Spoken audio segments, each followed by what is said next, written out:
জীৱনত জীয়াই থাকিবলৈ হলে এই ছট কথা মানি চলক। টকা উপাৰ্জন কৰিবলৈ শিকক। অতিৰিক্ত মায়া ত্যাগ কৰক। অতিৰিক্ত আশা কৰা বন্ধ কৰক। নিজকে ভাল পাবলৈ শিকক। চিন্তা কৰিব এৰি হাঁহি ধেমালিত থাকক। নিজকে সময় দিয়ক। মানুহৰ নিজৰ বুলিবলৈ আছে কি?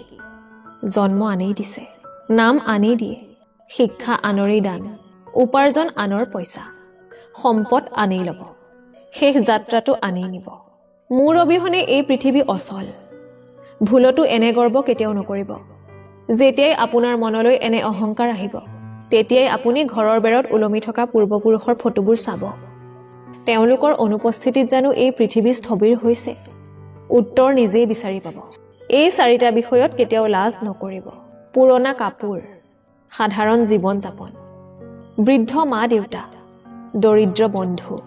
মানুহে বিচাৰিলেই যদি সকলোবোৰ পাহৰি যাব পাৰে, তেনেহলে স্মৃতিৰ কোনো মূল্যই নাথাকিব।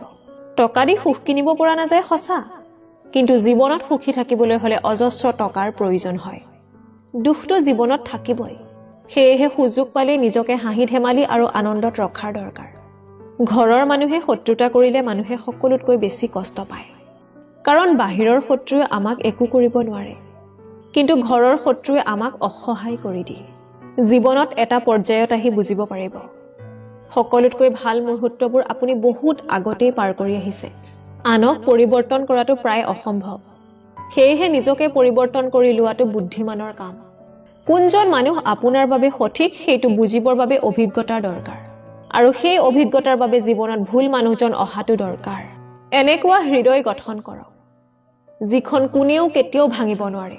এনেকুৱা হাঁহি তৈয়াৰ কৰক, যিটো কেতিয়াও কষ্টৰ কাৰণ নহব।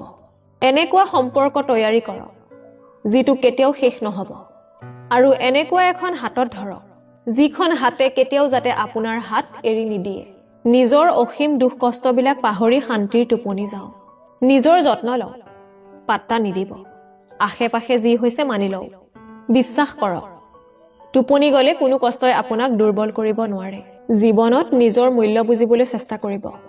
যাৰ পৰা আপুনি মানসিক শান্তি আশা কৰিব, তেওঁ এটা সময়ত আপোনাক মানসিক কষ্টও দিব পাৰে।